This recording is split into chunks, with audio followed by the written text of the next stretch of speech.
Alright, it's me again. Well, based off the title of this video, we're going to be changing this shifter assembly. We're going to be putting a short throw shifter in it. As you can see, I have it right here. I just opened it. It's just some eBay special, so it's some cheap $40 short shifter, but I've heard a lot of people just run the eBay ones and they last and they work pretty well too. So yeah, this is gonna be my first time doing it. I have watched several videos on YouTube. They are pretty good and informative as well, so I'm not gonna go too in depth with it, but let's just get straight right into it. Also, check out that weather. Super cloudy today.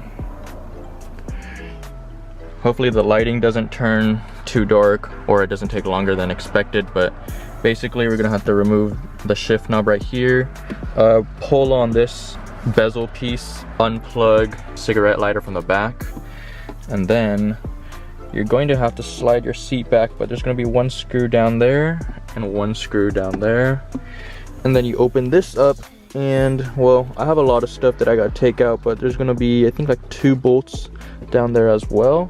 After that, you're going to unscrew 2 screws from here, unplug this switch, and then there's also going to be 2 screws behind here, so you're gonna have to unscrew that, and then this whole center console piece should just be able to lift out, and then we'll be able to reveal whatever's under here.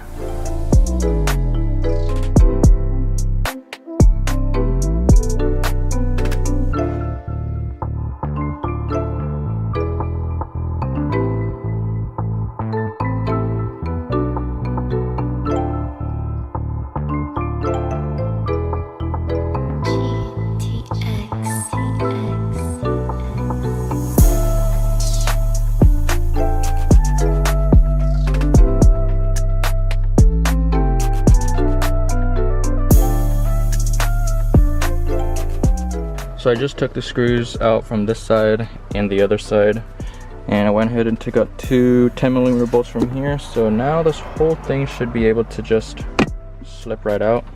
Kept all the screws and everything in there, so let's just, oh, there we go.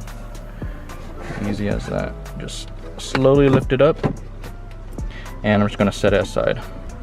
So I just took the whole center console out, and well, that was my first time taking it out, and this is pretty disgusting.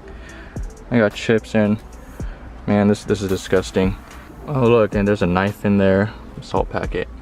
I'm gonna go ahead and maybe like clean a little bit here because it is kind of dusty, and I am gonna be working with this shifter assembly.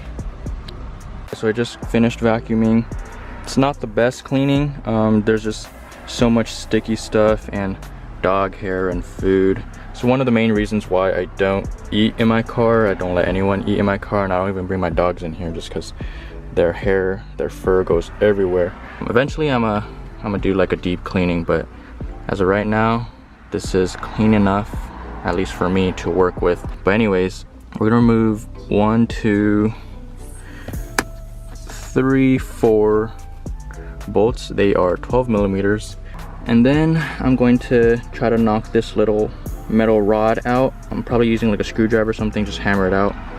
After that, I'm gonna come to this side and take this little washer thing out. I heard this one's really tough to get out. So after I take that out, I'm gonna hammer this rod out that way. And then from here, I believe I have to take this, I guess like cotter pin thing out. So these are pretty easy to take out because they're really flexible. And then down here, under the whole assembly, you can see that there are more cotter pin like wiring, and you're just gonna have to use a pick or something to unravel it. That way it'll release the bottom ball joint, or the bottom part of the shifter, and then I should be able to take this cover off, and then this whole shifter should be able to come out. So I finally got this little rod out, the thing that goes right here. What I suggest is don't remove those bolts yet, leave them in there, that way this whole shifter is still planted in place. What I ended up doing was I used this Allen key and I slid it through there, and then just used the end of this flathead and just hammered it away, and this thing eventually popped out. So now I'm gonna have to try to get this washer thing out. Oh man, okay. I took like 10-15 minutes just trying to get this stupid thing off. Here it is, I finally got it. I used this little metal pry tool that I had, and I just kept going at it at all different angles, and eventually I got this thing off. Holy crap, this thing was such a pain to get out. But now that we have that little washer out, there's another washer that comes out over here. As you can see, I already took it off. And then you should just be able to just pull this whole thing out. And then this thing, as you can see, it's kind of loose. That should just be able to slide up, and then you should be able to get to where you want to get. So just like that, I pulled it out. This, I had to pull it this way in order to allow that little thing to slide out. Now this thing's basically almost out, but I still have to get under there and take out that little pin that's kind of surrounding the whole thing. Just gonna be using my handy dandy pick right here. That'll be able to take it out. So I just took out this disgusting little pin from underneath, and once you take that out, everything should just come right out, just like that. I'm just gonna take out this little white ring, set it aside. We are gonna have to reuse these little plastic pieces, and I heard these are also a pain to get off, so let's get to it.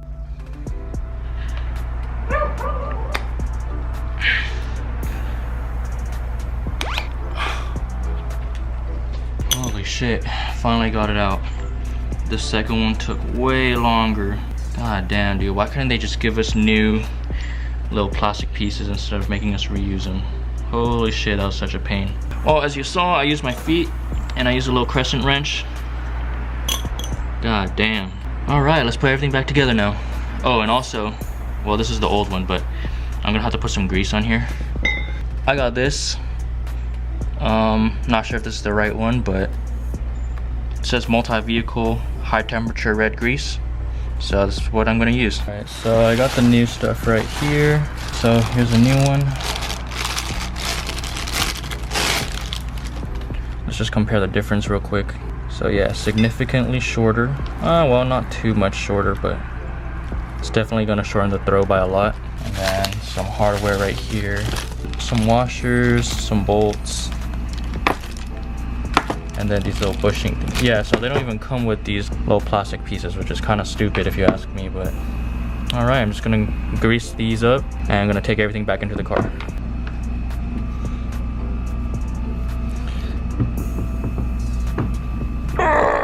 Holy shit, these are hella hard to put back into. Oh. God damn.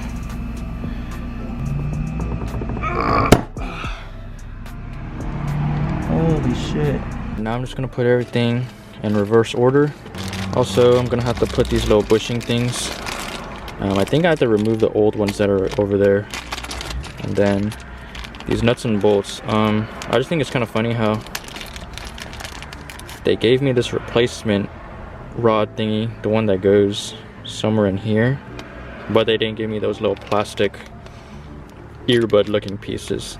Just kind of lame, but anyways, I'm just gonna put these in and put everything back. To get those out, you push this out from the bottom, and then this piece is just like a rubber piece. I grabbed this plier and just kind of pinched at it and just poked it through. So I'm gonna go ahead and do it on 4 sides and then put this underneath, if I can't even get it under there, because this thing barely even moves still. So I just got the new bushings and bolts in. Later.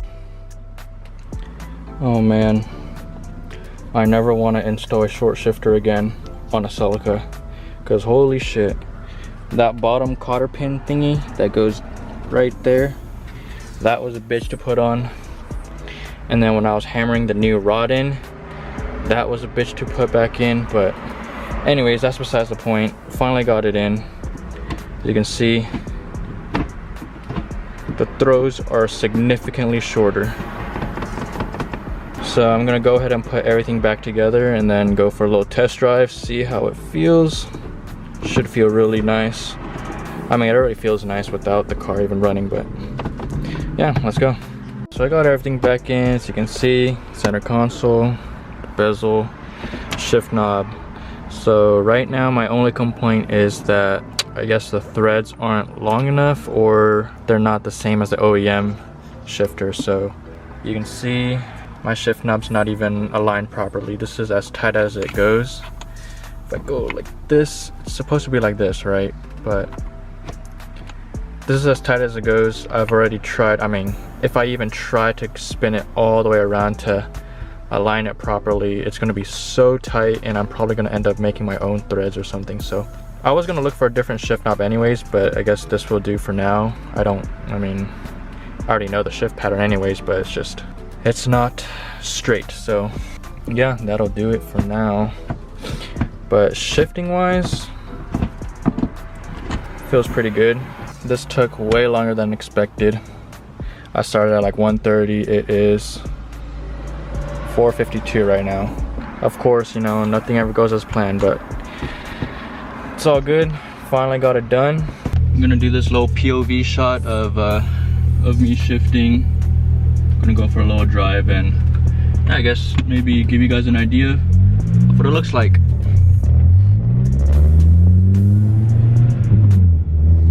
So right off the bat, the throws are super short.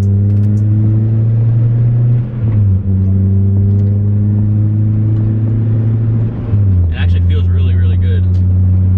Hopefully the footage isn't too shaky, because I don't have like a proper stabilizer or anything. I kind of have the camera mounted on the back of the seat.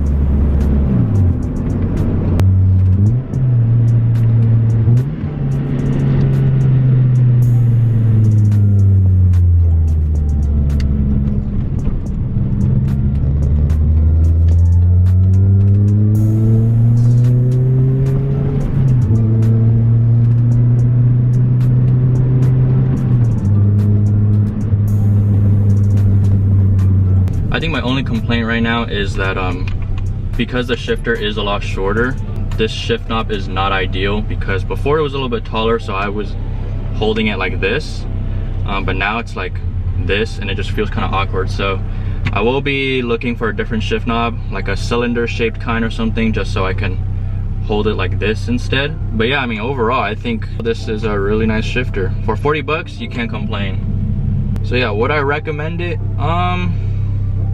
I'd say yeah, it's $40. It's a lot cheaper than the name brands. Well, I don't even know what other name brands there are besides like Monkey Wrench Racing or like Megan. But those are all out of stock, so I just settled with this $40 eBay one, and I mean, it works. Hopefully it lasts, but as of right now, it feels super nice.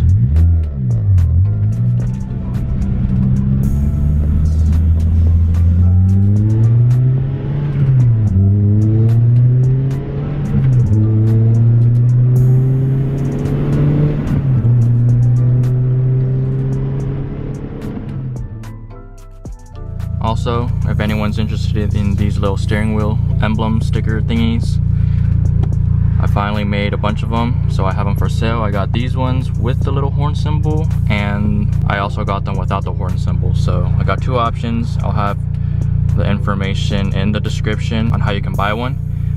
But yeah, it's a perfect fit. So for any Celica owners, Matrix owners, Corolla owners, any car with the same steering wheel, this emblem should be able to fit.